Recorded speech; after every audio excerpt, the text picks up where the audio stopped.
Ladies and gentlemen, the time is nigh, Lemmy Winks, your favorite Bama show, back at it. And we might be a little light on the cast, but make no mistake, the best-looking members are right here, supplemented by my guys around me. We got Chris James over there. That's dyslexia. Don't worry about my pointing skills. We got Chris James over there. We got Daniel Petty right over here. Lushawn up top. Gentlemen, how are we doing this evening? Wonderful. Avengers Unite. Excited to talk to you guys. A lot for us to dive into. And listen, I don't think that there's any better place for us to start. Before we really dive into the topics this evening, gentlemen, I wanted to get 1 minute each.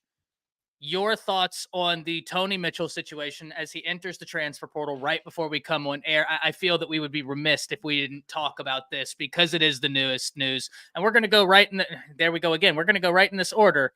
Chris, then Petty, and then Lushawn. Let's quickly hit this. Well, I guess we won't be hearing from Tony Mitchell for a while because you can't transfer into the SEC without sitting out a year. So likely he'll be either in the ACC, the Big Ten, or the Big 12 unless he decides to go to a non-Power 4 conference. I just think that is the pickup yesterday kind of forced this. They were saying that the pickup of yesterday kind of was the reason why Woodyard left, but I don't think that was the case because Woodyard was on his way out the door anyway. But I think that the pickup yesterday was the reason why Tony Mitchell left.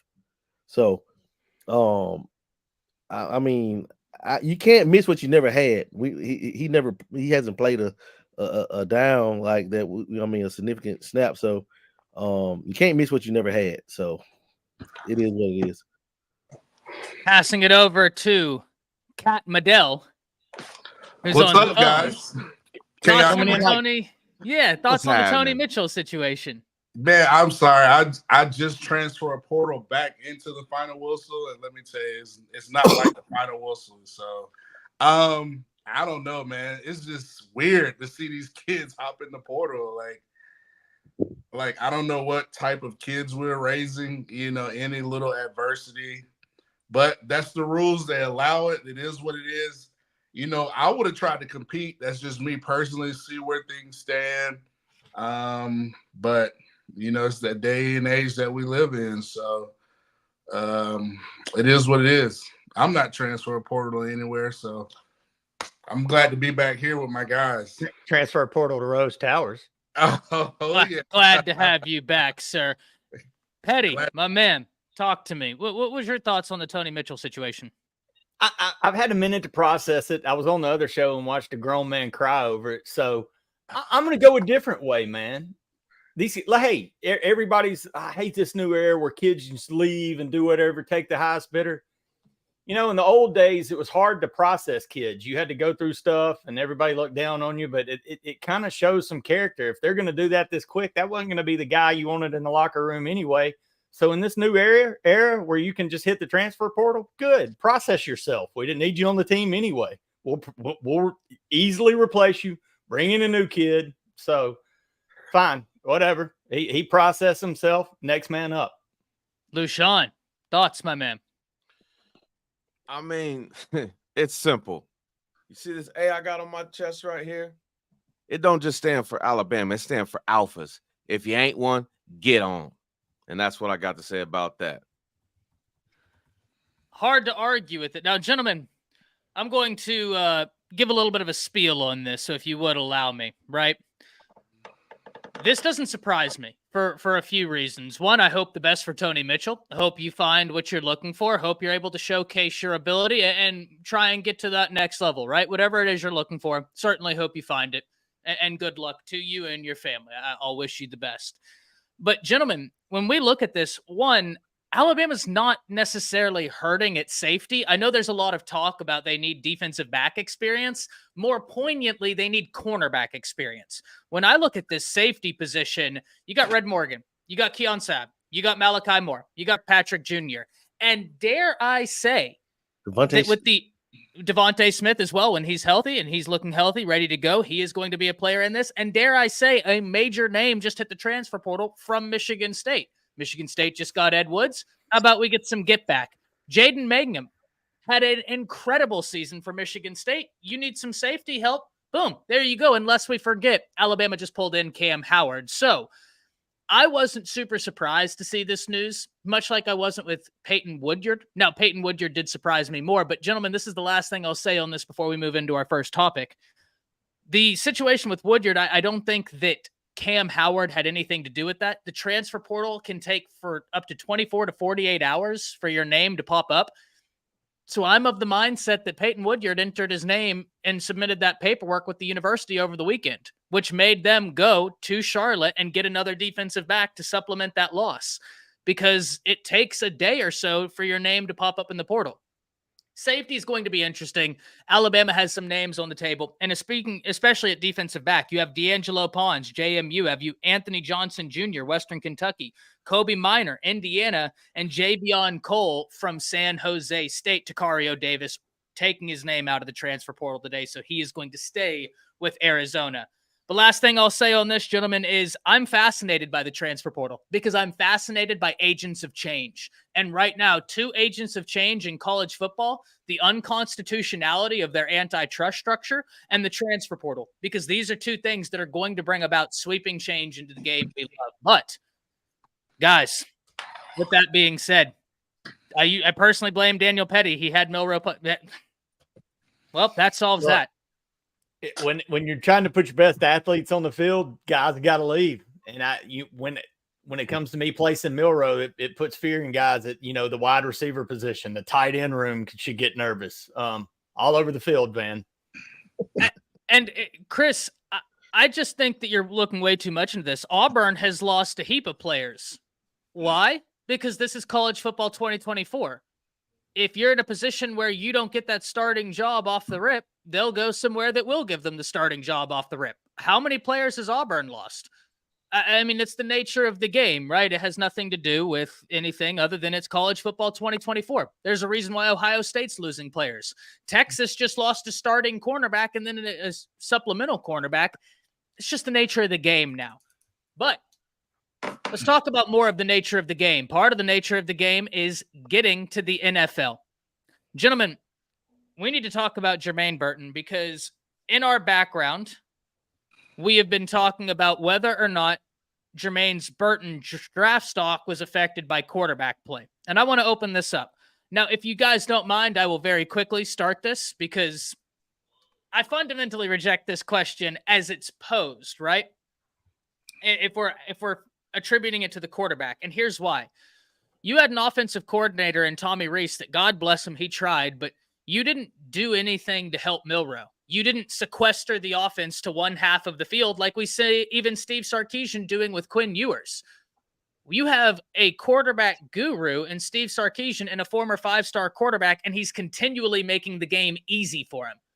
We just put Jalen Milroe out there with no quarterback developers on staff and said, go do it with an offensive line that ranked number 129 in the nation out of 131. This isn't a new problem.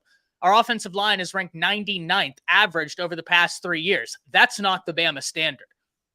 And Nick Saban even made an interesting comment that Jermaine Burton has to remain even. If Jermaine Burton remains mentally even, he's good to go. But it's all about doing the right things all the time, which I thought spoke more to maybe why he fell a bit than a lack of a quarterback play. But I'm going to pass this to Lushawn, and then we're just going to go straight down the line. Lushawn, Petty, Matt Cadell, and then Chris James. Now, I'm kind of the volition that the film does speak for itself. Now, I'm going to go on what I always stood on. This is Alabama. So we expect the best because we try to emulate the best. And let's face it, no matter who his coaches were, no matter what happened, it wasn't the best quarterback performance that we've seen. And in that, the film doesn't lie. Jermaine Burton could have, in theory, had a better draft stock if he had better production and actually hit on some of the routes that he was open on. But it didn't happen. Like I said, I'm a film guy. That's what the film tells me. But we'll see this year. If Jalen Milroe can develop and, hit on some of the points, which my cast of Avengers is going to hit on here later in the show, we'll see. But, Petty, what do you think? I'm going to shock some people, mainly Van. And yes, the star of the show, Dan's not here right now, Van. Just a shout out to the little Jerome at the nursing home. His partner in dance had some health issues. So Dan is having to run a double shift dancing for the old ladies at the nursing home. He will be here, though. Just hold your horses. I'm going to go a different route. The NFL's not. I do think they're dumb when it comes to drafting in the first round. I think they get drunk and lose their damn mind. But look, they've got guys that evaluate talent. What you also see on the film was if he was wide open, the quarterback not getting him the ball isn't going to hurt his draft stock, because what the NFL evaluators see is a guy who's getting open. What they're going to think in their minds is, I've got damn Joe Burrow to throw him the ball now, and if he's wide ass open, we're going to get him the ball. So, I don't know, but, yeah. So no, I don't think it hurt his draft stock at all. Because again, he was getting wide open, and that's what the NFL evaluators see, that he's good at route running and getting wide open. And when the ball did come to him, did he catch the ball? And more times than not, he did. Hell, a lot of times he went up in traffic and took it away, which I think was a big positive for Burton. Well, I'm going to tell you what, I'm going to go up in traffic right now and take it from you to shout out Ephraim Davis. Okay, now I see, man. $100 spot saying at some points fans not going to want to watch football, no sold out games. Listen, it's the wild, wild west. And that's why I say I'm fascinated by the portal. It's absolutely an agent of change. Ephraim, my man. Good gracious. Thank you so much for the donation. Thank you, That brother. is unbelievable. Your support means the world to us. And listen, I'll have Matt Caddell and Chris James do a nice little dance here later. Yeah, I mean, I'll I add feel it like on the background, and me mentioning Dan James dancing, and then started talking, man, and then Ephraim throwing the money, man, so making it rain. No, I said, and to Ephraim's point, man, I think he was watching the last show. I said this kind of going out, like, guys, these kids, and look, I get they think they're taking the best situation for themselves, they're taking the money or whatever, but don't be upset when you lose fans over this, because you're going to, because there's no Matt Caddell that you know when he came from McAdory in high school and you follow him all the way through his career, or Chris James, and you know when he gets to Alabama his senior year or junior year, if he's good enough to go pro, you're at least going to get 3-4 years out of these kids, and you follow their careers, you know them, you know their numbers, you fall in love with the numbers on those jerseys and the names that play in them, and when they're there for 1 year and transfer, even the ones that do stay, you're going to be hesitant to fall in love with them. So it's even going to hurt the ones that end up, being great players for your team, because look, man, fans are going to start being gun shy of getting attached to these kids, because who the hell knows how long they're going to be there. I agree. And listen, I talked with Dan. He said he's full of Red Bull and Juke Cologne, so he should be joining us shortly. But when in regards to Jermaine Burton draft stock dropping, I mean, could it have helped if he would have, had a few more catches and maybe the quarterback hit him? Yeah, it could have helped. But just looking at this draft, I mean, it was a deep wide receiver draft class. It could have helped maybe to the second round or something. But I always said in this draft class, you had guys who I bought had like day one ability, was going to go in second, third round, later rounds. You look at Jerry Rice's son, he didn't go to like round 7. So it was a deep receiving class. Listen, I think he went to a great spot with Joe Burrow. I think that's the most important thing. I think the right fit is more important than necessarily, when do you go? I think is the right organization, the right time. Listen, they got protection. They got Joe Burrow. He liked to throw it. You got Jamar Chase. He's a great route runner. He can separate. And I think those things go a long way. But, it could have helped him.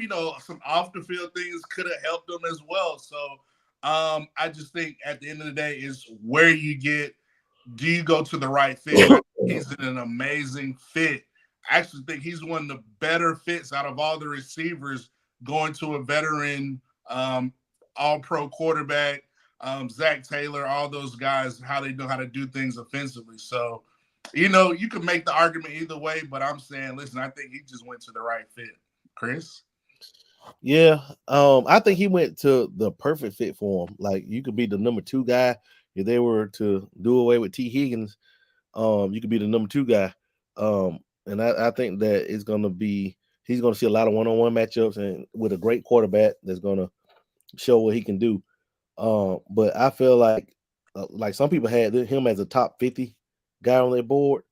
Um, I just think that with with a few more, if he'd have had a few more looks his way when he was running open I really believe he could have been 1,000-yard guy because he was running open, that much. And I believe that he could have been 1,000-yard guy. And I believe like with a 1,000-yard season in the SEC, he definitely would have been right around where probably Ladd McConkey got drafted early second.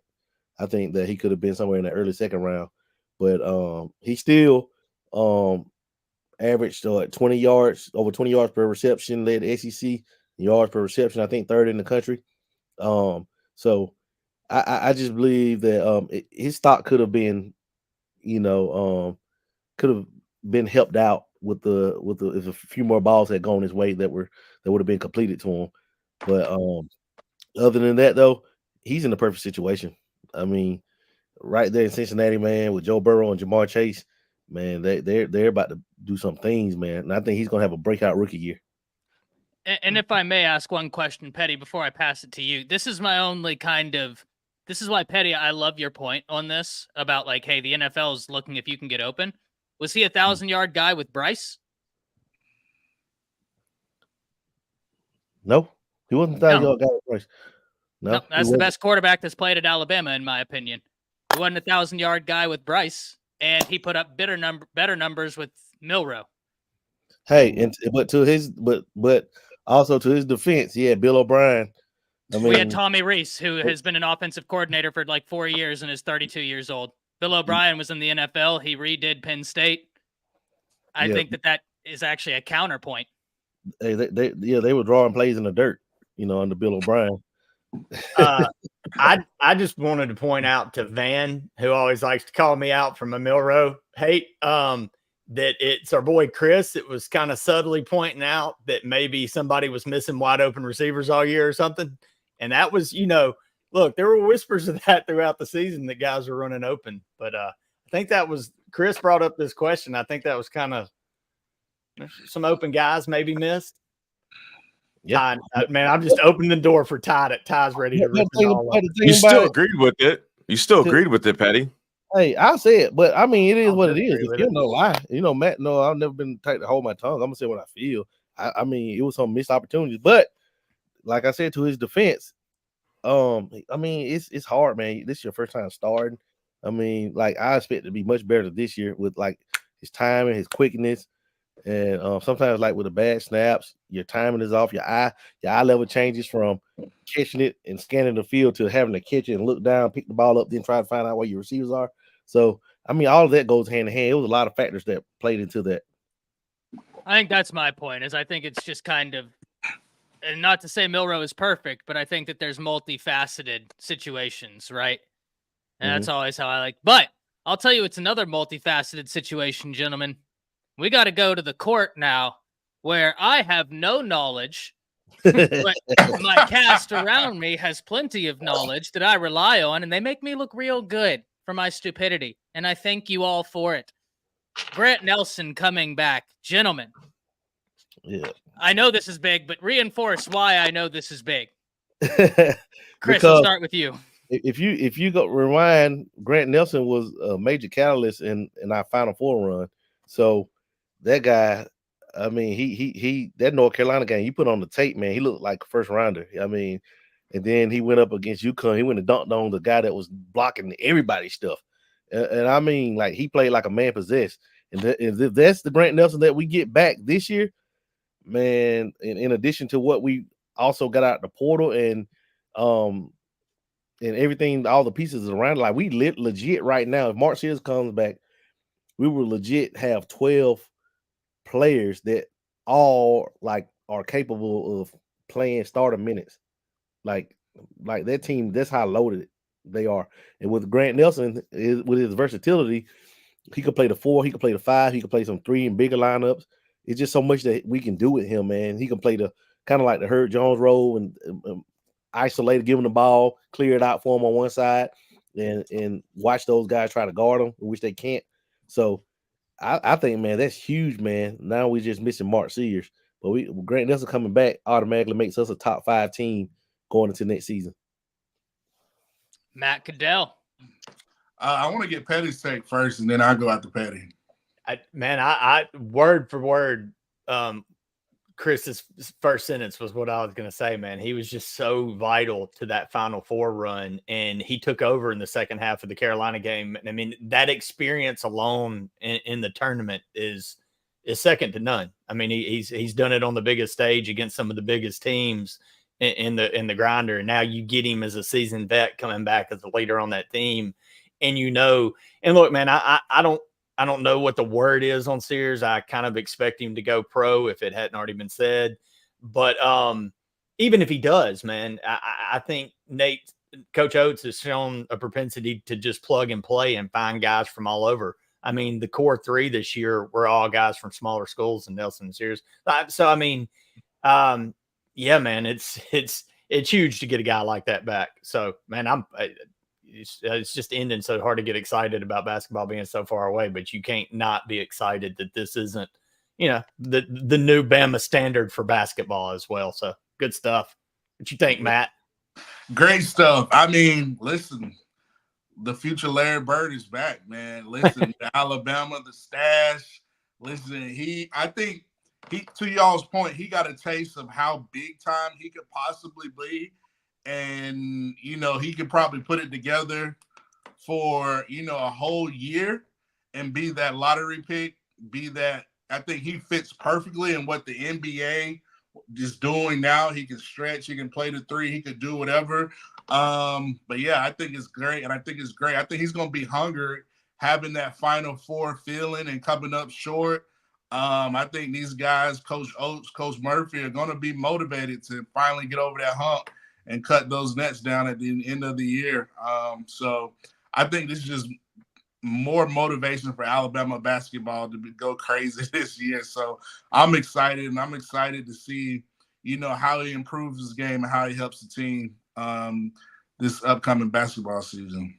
Love it. Love it. And Lushawn, before I let you round us out, I got to give a little bit of a shout out, man. Chris Williams, he's in there. He's in here happy. He says, man, it's been nothing but good news for Auburn. And I guess, gentlemen, they built some more massage parlors down there for them to take advantage of. I mean, that's awesome, man. Glad to hear. Right, almost on cue with me in the message thread there, Ty. No, I just heard they got a shipment of cows down there for farmersonly.com for the animal lovers. And they got the new John Deere tractors. The 2024 is coming in. Yeah, and that 2-ply toilet paper that they got, it went on sale. And they found out that mad cow disease is not sexually transmitted.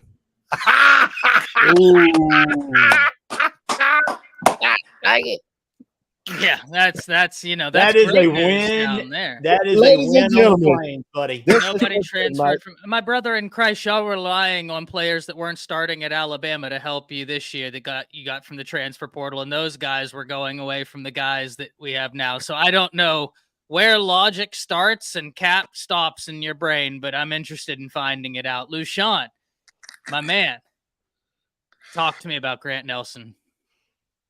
I haven't been into hoops in a lot of years, but I mean, as far as what I've seen in their Final Four run, he was a general. He was a floor guy, and that's important to have in a Final Four run, especially a guy with experience. And he's got to come into next year with a head on his shoulders that he's got to be the alpha in that locker room and lead these guys to a championship. And that's the bottom line. We got Ty Alexander with the $4.99 saying, for Chris Williams medicine, please get this guy some help. Listen. I hear some New Mexico State players are in the portal. They have an in-depth idea. I mean, you lose to a 4-letter acronym team. I get why he's in here trolling. He's trying to escape his hellhole of reality of rooting for Auburn. And I understand it, my brother in Christ. Ty, what is Auburn good at? What do they have to cheer for? They suck in basketball. I mean, they won an SEC championship in basketball. They suck in baseball. Football's horrible. Gymnastics not good. Softball. They have Dixie they have an Griffin commercial? impressive ultimate frisbee team. Their equestrian team is second to none. Yeah, they have a really good equestrian. They get to be in lack of performance commercials later on in life. That's something to be proud of. Look forward to.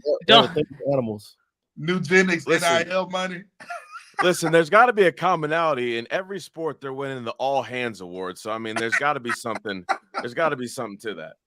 Hey, fantastic teachings happening in that department down there. And Don Parker with the $10. Gentlemen, thank you so much for the donation, saying I'm still asking Chris Williams to name a single draft pick from this year's draft from Auburn. LOL. And remember, Bo Nix don't count. Yeah, and especially whenever he went on the record and was like condemning Auburn fans. Not a good look. To quote the late great Goose, the plaque for the alternates is in the ladies' room, and that's where the Auburn players get their name. Hey, man. Maybe this year they'll beat New Mexico State University. We can only hope. Right? We can only hope. Man, and only if Peyton Thorny can let it go like they do in those massage parlors. Maybe they can pull it out. Man, Thorny's going to be on fire this year. I heard Thorne and Hugh got a quick trigger. Hugh talked him to adding a Y to that name because it just works. They definitely have a good hand situation going on down there. Well, I'll tell you what, we got a good situation going on over here because we need to take a moment out of our great action-packed show to thank a sponsor, and that's Tidal Towel. I was waiting for it. There we are. Lushawn, let them know where it's at. WetWillSports.com. There we are. WetWillSports.com. Use the promo code STANDARD. There we go, gentlemen. Tidal Towel. And I want to see them all going and swinging this year, right? Shout out to the good people at Tidal Towel. But guys, we need to shut down some misconceptions, right? There's a misconception that Tidal Towel isn't the biggest name for towels in Alabama football, and we're going to shut that down. But we also need to shut down some misconceptions about Bama football. I'm going to start with Daniel. What's the biggest misconception about Bama that needs to be shut down in 2024? Oh, it's simple. That because Saban's gone, that aura of invincibility that, we're going to come get our cheap shots that, this is our time to get them. No, man, I think that's the biggest misconception. I mean, I don't think there's a bigger one than that, man. I get it. I get that teams are licking their chops because of what Saban built, and Bama beat teams because of the aura he created before they stepped on the field. But man, I think everybody's going to be in for a rude awakening. I think DeBoer is, man, I even thought this and I think we all had this feeling during the Saban eras, man, when we replace him, we're not going to, it's going to be hard to do. You're not going to replace somebody this great and be able to sustain at the same level or be lucky enough to get the next guy like that. But good gracious, man, this guy's resume screams that he can grab the torch and keep it at the same level. So I think that's the misconception that, hey, man, now it's time to get Bama. Not so sure. Love it. Love it. Lushawn, what's the misconception? Geez Louise, a targeted attack by Auburn on my fluidity of pronunciation. What's the biggest misconception that Bama needs to shut down this year?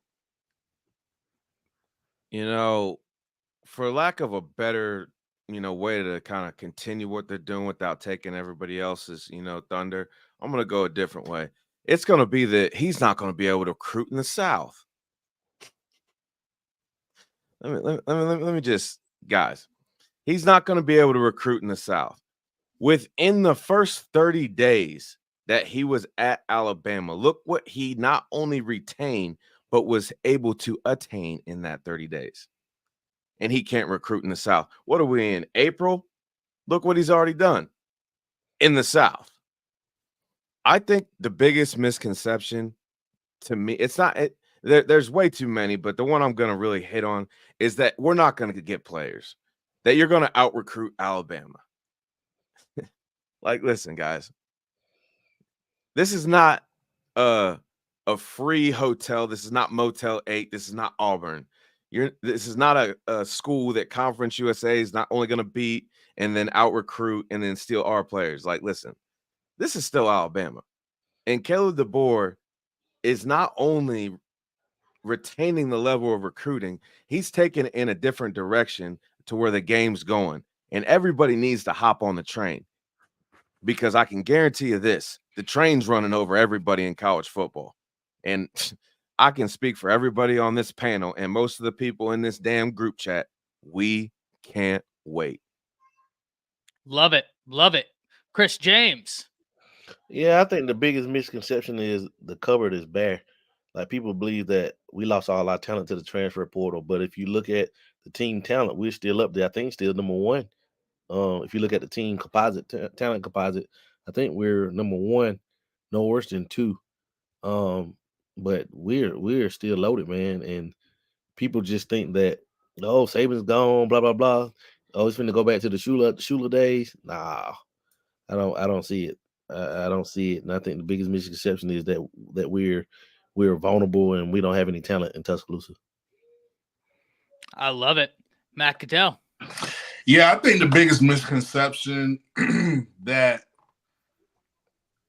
DeBoer and them will shut down is just winning. I think people think we were not going to win. Yeah, it might look a little different. It might be a little bit offensive heavy and shooting fireworks offensively, but I think we'll still win. It just might not be the traditional way until we get our bearings right on defense a little bit more. So, but the misconception that Bama's going to fall off or not win is should be shut down, because we're going to win under DeBoer. And look at his track record. Look at the talent he's coming in with. Look at the weapons we have offensively, collectively as a unit. I think we're going to shut a lot of those misconceptions down. You know, it might look a little different than Saban, but we're still going to win. So I love it. And now, guys, I'm going to go a little bit different route with this, right? Because I think every single one of you brings up unbelievable points. And so it leaves me in a position to almost look at this from a different angle. So I'm going to give you two. I'm going to pull a Chris James, right? I'm going to go more than one. I'm going to give you two. I mean 3 and 4. You know, 2. No. Yeah, go more than two. No. I'm not that good, right? I'm not that good. But I'm going to give you two. First and foremost, it's things that I need Alabama to prove to themselves, right? Things that we need to see better, quite frankly. And I alluded to one of them earlier, and that's the offensive line. Guys, I say this a lot, but I don't think people let it marinate. Over the 3 previous years, Alabama has ranked 99th in the nation in sacks allowed.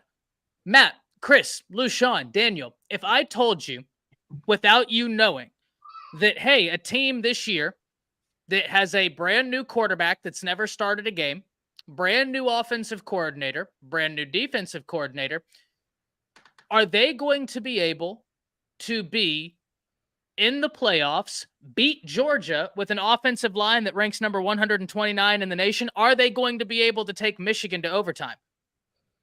I think overwhelmingly every single one of you would say they're going to be lucky to make a damn bowl game. I think that's the reality of the situation if I put that out there. But Alabama made it to the playoffs. Alabama took Michigan to overtime. Why I bring that to your attention is because if they did that with the offensive line that ranked number 129, what would they do with an offensive line that ranked 60th? I mean, that would make all the difference in the world. And this isn't a problem relegated to just this year. It was 120th a year ago, 90th the year. Like, it has been an objective disaster since the Doug Marrone days on the offensive line for Alabama. And this is an area Alabama used to dominate. And the crazy thing is, gentlemen, is the talent is still there. They just sent J.C. Latham to the first round of the NFL draft. And still, the offensive line has struggled with talented guys. That's a misconception that Alabama has sadly had created that I can't wait to see them and Coach Cap fundamentally change that. And I love the offensive line you have now. Whenever you look at the interior three of them are in the top 7 graded interior offensive linemen in the nation. The other area that I will give all of you has to do with Alabama's NIL. Does Alabama have the capabilities to have a NIL program that's super competitive, able to play the game? Yeah, they have the capabilities to do this. But for the same reason I disagreed with Josh Pate whenever he said Texas A&M is a top 3 job because they have the capability. Gentlemen, just because you have the capability to do something doesn't mean you actively have the ability to do it. There's a reason one is passive and one is active. Alabama's NIL has become far too passive in relying on the Nick Saban discount. Guess what? Saban ain't here no more. And I love Kalen DeBoer. I think he was a fantastic hire. In fact, Justin will know this because I've been on this show for about a year now. I believe Matt Caddell, you've watched my content. Chris James, you've watched my content. Lushawn, you've watched my content. Daniel, I don't know if you've ever seen me talk about that. I have been screaming to the hills about Kalen DeBoer for 2 years now, that he was a name you had to be on the lookout for ever since he got to Washington, because I was enamored by what he was doing. But they need to give him help. You've got some major money players in the SEC. You have the capability to have a great NIL program. Let's shut this misconception down. It's time to pony up. We need to be as competitive as every team out there, because with a competitive NIL and the Alabama brand, Alabama will remain as successful as we have become accustomed to. So those are my 2 misconceptions. I went a little bit different because I think every single one of you had fantastic points, and I had to look at this a little bit different. And so, yeah, that's how I look at this, gentlemen. Those are some misconceptions about Alabama that I would like to see cleaned up. Now, we talked about this next one a little bit earlier, but I would like to hit on it a little bit more, and that's the transfer portal. With the addition of Tony Mitchell in the transfer portal, gentlemen, do we expect any moves for Alabama to be making in the portal right now? I'll go with Lushawn, then Daniel, Matt Caddell, Chris, and then I'll round us out. I expect Kane Womack, Kalen DeBoer, and company to continue to be competitive. And if they don't feel that somebody's towing the line, or if there's not competition in the locker room, I fully expect our coaches to go get it, because I got no less than the feeling that this locker room will remain, if nothing but at the topmost competition at all times. And this just shows the last couple of days, who's hit the portal, that, it's disappointing it to, me to some point, to fans, that, we were riding with some of these guys, but it also shows to the guys that are staying and actually fighting, because, as a competitor, that's who you want in the fourth quarter with you, not some wishy-washy guy who's, thinking about leaving school because he's missing his family, But, what I'm saying, they're not really bought in. And this is just like NIL, to me, it's a good thing. It's a bad thing. It giveth, it takes, but it makes the team stronger, because that person that stayed is staying for the team. And a team in college and in any sport means more than the money. So hats off to you. I hope you find what you're looking for, but we don't need you, because Bama's going to keep on rolling no matter who's on the field. Love it. Daniel Petty. I need Dan James here to tell me what's going on in the portal, and it's so fluid right now. It's hard to even know. I'm sure Bama's working behind the scenes, and look, man, the tampering portal goes both ways. They're tampering us. We're working on somebody, trust me, if it needs to be replaced. But man, Ty, I wanted to kind of echo, since we're now talking about the portal, and you kind of, I think it transitions well, but you touched on something, and man, at times truths need to be said, and you hinted at one in what you were saying that Bama fans need to hear.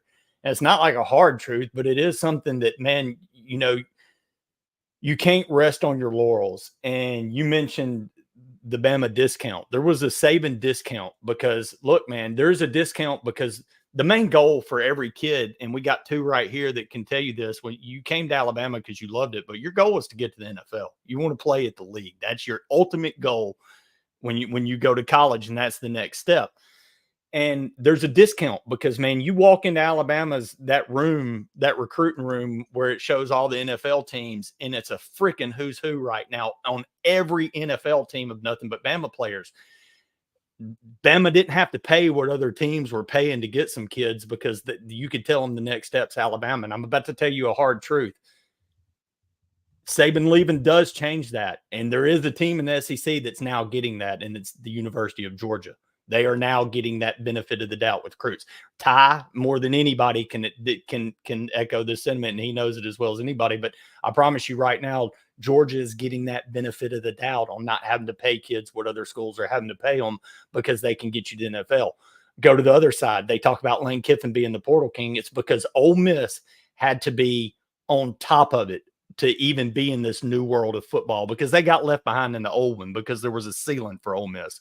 Well, now in this new world, they say, hell, the ceiling's been changed. And they were on the cutting edge of NIL before any program. They did it with Jerry on Ely. And when it came to them, they had lawyers that said, hey, this isn't regulated. We need to figure out a plan. Their model's now being copied. I'm telling you this, Bama fans, and I think Dixon Butts, you might want to follow this guy right now and what he said. He said, I'm donating to Yale, Alabama. Well, Bama fans, Saban is gone. And look, man, that name, though, isn't. What's the name Alabama's again? name still reigns supreme. So but you got to put them together in this new world of college football. You better donate. You better get that NIL in order, and you're going to be able to stay right where you are because you got a coach that can win. You got a coach that can win. He's got to win. He can win with the A. But, man, this is a new world of college football, and you can't just say we are Alabama. It's just going to happen. No, man, this is the world where you got to donate to those programs. What was the name? I'm glad I saw his comment earlier, and I thought to myself, that's a fantastic comment, but I can't highlight it because I'm going to bust Dixon out Butts. laughing at the name. Dixon, oh, man, I had to say it just because his name is awesome. I didn't even pause. I just went right through it. The most magical. I feel like Bart is probably Bart Simpson. Went right through it, huh? Jesus, Matt Caddell. Man, listen. Matt. Speaking of going right through it, it seems like the trend of some Alabama safeties. I'm just thinking, like, you know, it is what it is. I'm quite sure guys are entering and like, dang, I didn't know this guy was going to enter. So, like y'all said, it's just the age we live in. I don't know what these kids are looking for, but listen, I would just stay and compete. You have an opportunity to compete, especially at the safety position. I don't know what's going on, but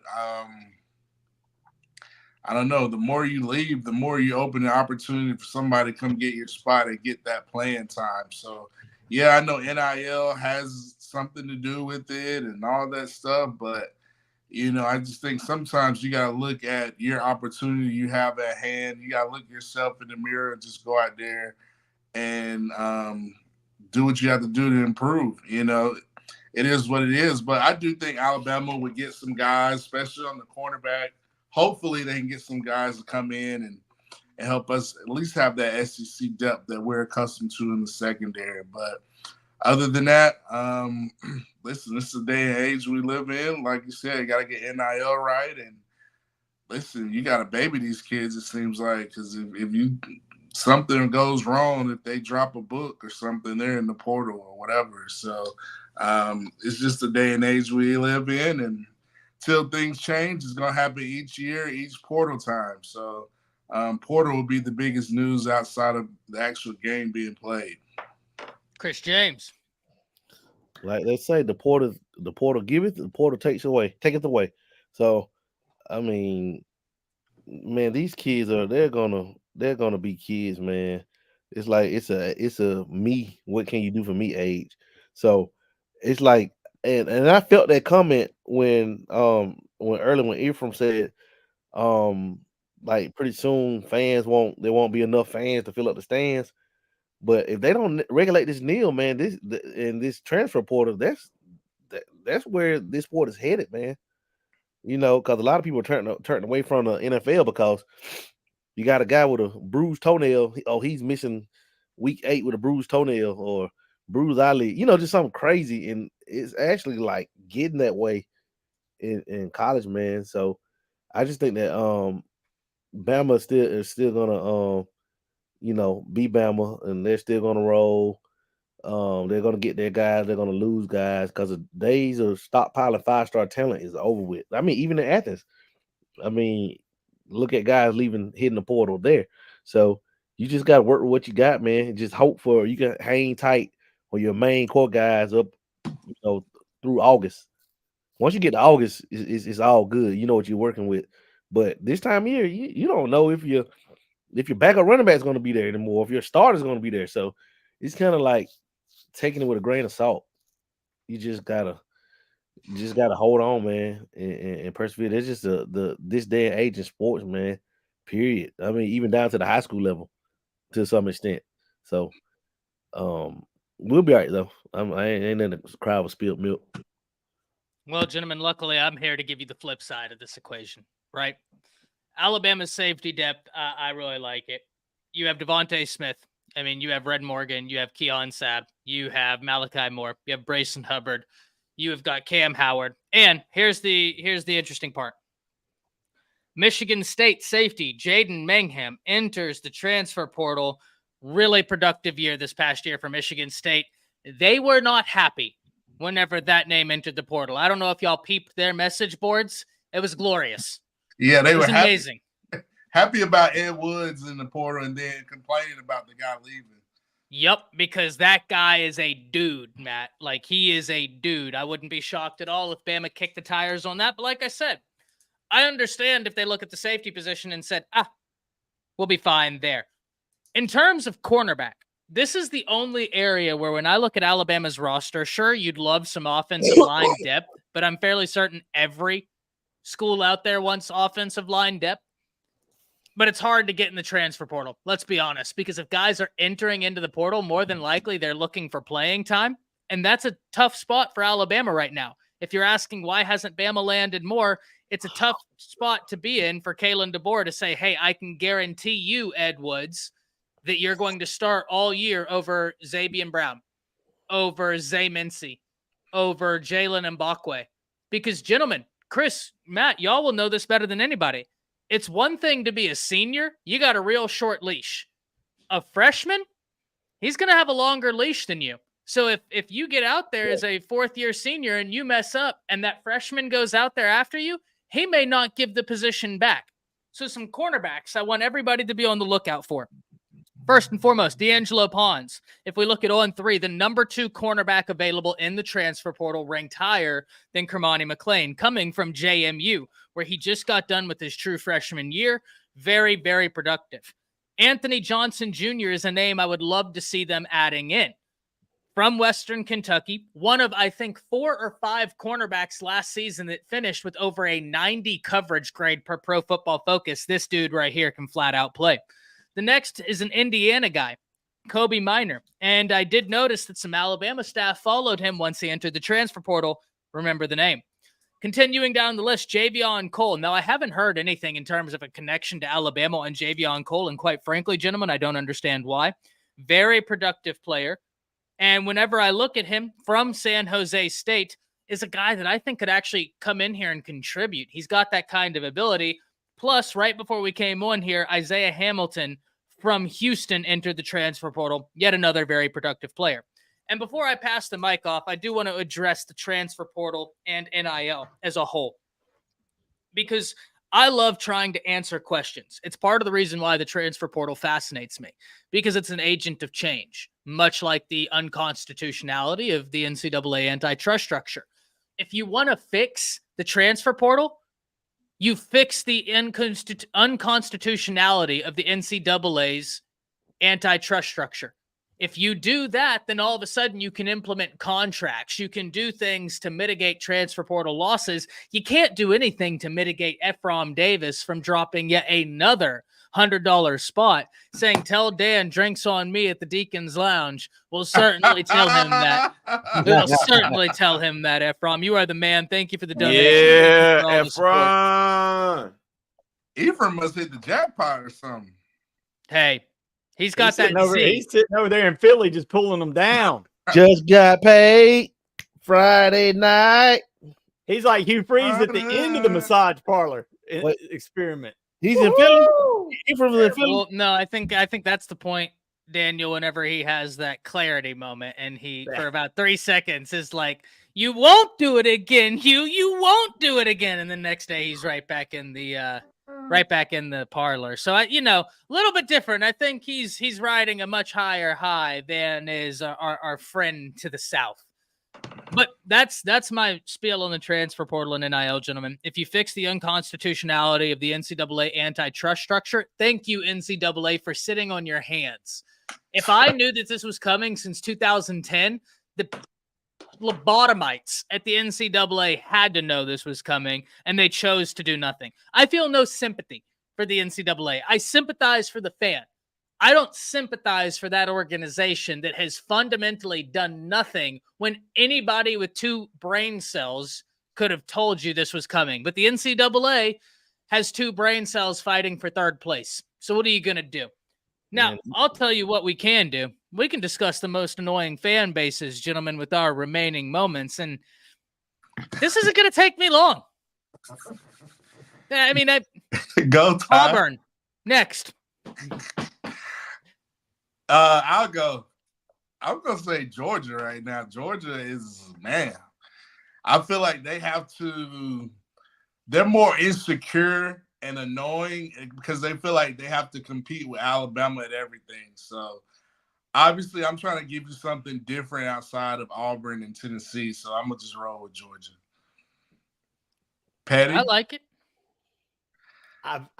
You think James gives some answers? I've actually put a lot of thought of this in my life because I've been to a lot of stadiums.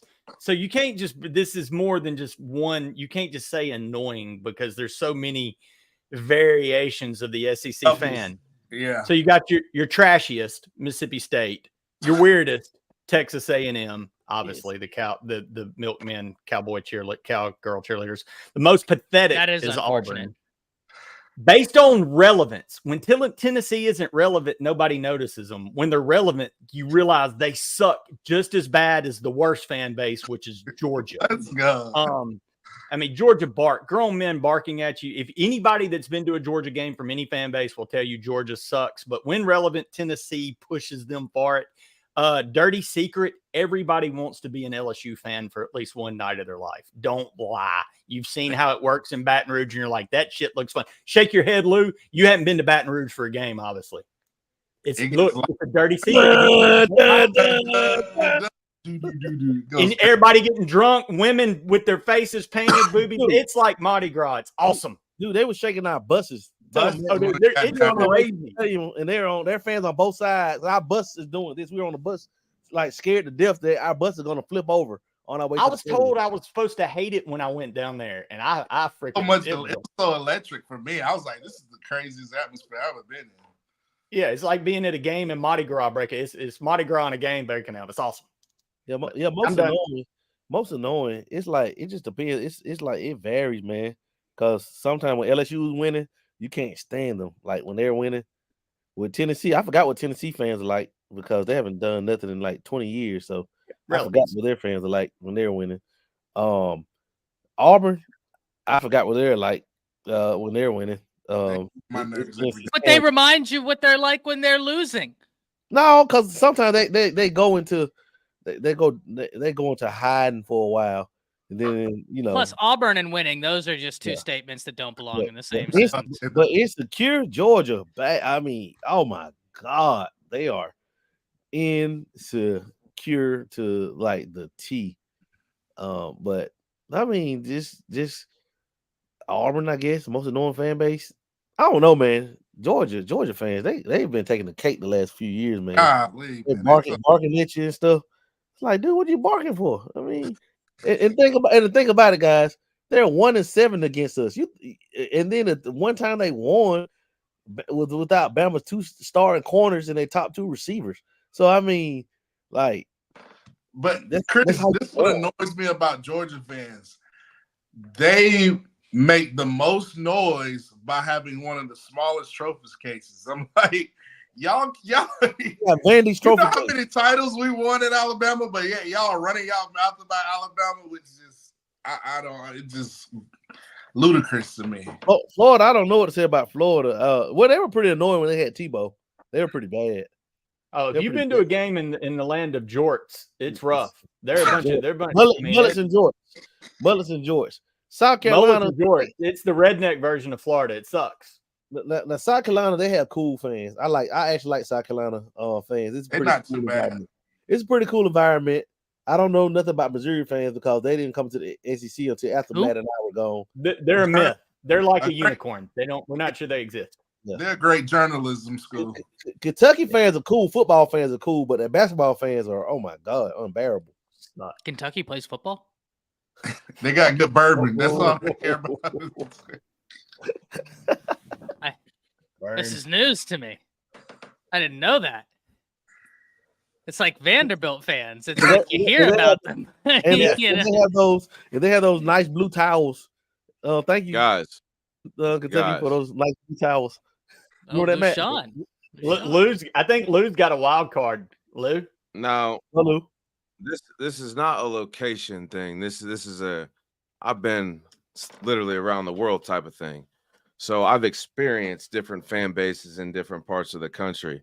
And there's one thing consistent, that I don't dwell towards actual football game. This is directly at the actual fan base. I've been in many cities around the country as a normal person. I've been in Georgia. I've been in Florida. I've been in Tennessee. I've been in Texas. I've also been all around the north, on the East Coast. I know. It was fun while I was there. One thing that is uncommon where I'm at right now, the absolute drugged hate you get if you're not wearing this color where I'm at. And I mean just random people walking down the street that aren't even associated with a football team. And it's adults. It's grown men, women, children. They don't care up here. So I'm going to say beyond a reasonable doubt, the most annoying fan base by far has trouble spelling a 4-letter word because they spell it every damn Saturday, the whole game. It is the most annoying thing, the most annoying fan base by far. They spent $34 million this spring trying to win the national championship. It's the Ohio State Buckeyes. They're still holding on to that. Oh, well, we won the first playoff national championship. They're still holding on to that up here. And they're scattered around the nation. They're just, oh, OH. Oh, yeah, like that's the dumbest, like, let's be honest. That their mascot is a big ass nut. Like, I thought you talking about here. No, we aren't talking about Horny Hugh and Thorny. Oh wait. No, my bad. I said that wrong. Corny Hugh and Peyton Thorne. You know, it's those Auburn jokes keep running off like the trees. Shout out to Don Parker for the $5. He says most annoying fan bases in my view in this order: 5, Texas; 4, Texas A&M; 3, Tennessee; 2, Ohio State; and 1, without a doubt, the Barn. That's not a bad list. I mean, Auburn goes without saying. Like, yeah. I will say, and maybe it's because I make content with some of the Texas content creators every Wednesday. We're over on SEC Connect. I did Bleacher Report with them. I got a bunch of Texas fans on my channel that will drop some Roll Tides every now and then, right? Like, so, and maybe it's just I'm a lucky one, right? But Texas A&M, my brother in Christ, we could not agree more there. That's an unfortunate little dance they do down there, and I haven't quite figured it out What's yet. with the coveralls? What is that? Somebody needs to explain why they all wear those. They don't know. Like tight little. What's with the kicking? Like, what is that? Somebody like, what is that? Matt, they don't Chris, even know. Patty, did they explain that to you guys in college? Like, what? Like, I don't know. It looks really weird to me. I think it's like one of those things. Don't ask, don't tell. We talking about A&M? Yeah. And the little kicky dance that they do. Milkmen cheerleaders? Yeah. And fried jokes. We don't want to get me started on that cult over there in Texas A&M. I agree. I think Don Parker's got a fabulous This is a good list. It's This is a good amazing. list. It's great And job. thank you for Don. the $5, Don. Appreciate it, Don. Bro, we appreciate it. Well, gentlemen, See, he agrees with me. Ohio State's just annoying. They think I'll they're give good you that for no one. reason. Have y'all ever seen Aggie fans live? Like, have you been in a game with Aggie fans, actual ones? No. I try and avoid it. I'm talking about homemade sweaters and jeans tucked into socks. Weird. It's like a Taylor Swift concert gone I amiss. mean, there's some family stuff that you just don't ask questions about when it involves A&M. This man said Taylor Swift concert. He said sweaters tucked in jeans. Sweaters tucked in the jeans. I mean, jeans. What goes on at a Taylor Swift concert? I ain't never been. Do they have tube socks? Do they have tube socks over their jeans? And, like, 100. Jesus. They have jeans with no back pockets. Jeez. They still wear Jordache jeans. Yeah, no, I was gonna say.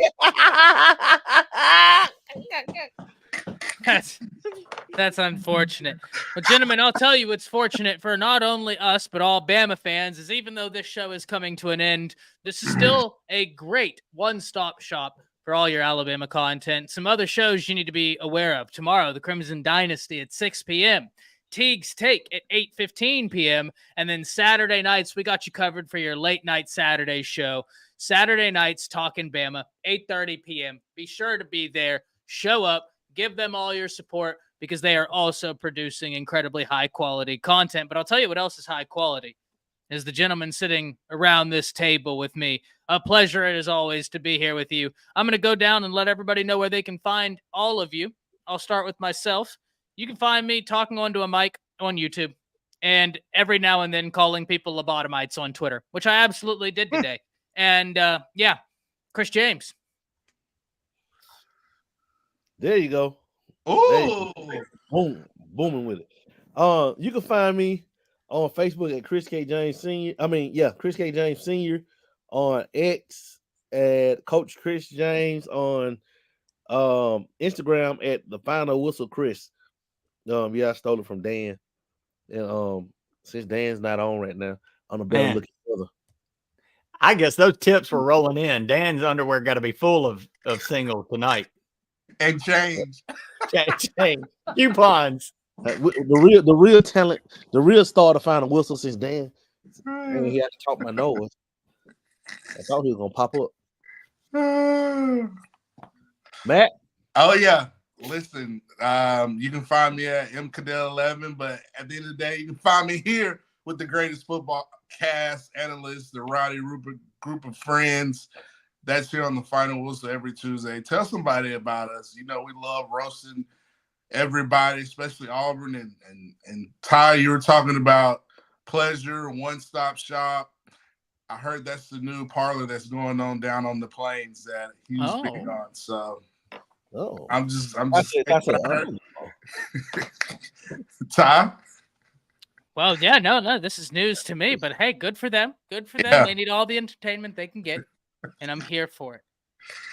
I'm here for it. But y'all know where to find me. I'll be here on Tuesday nights. I'm over at Around the Table Sports. I'm pretty much well everywhere where they'll allow me to talk into a microphone about Alabama football or college football, right? I'm easy. I'm easy to see. Until next time, ladies and gentlemen, roll Tide. Is Matt freeze framed? Roll Tide. Don't give a piss about none but the Tide. None but time.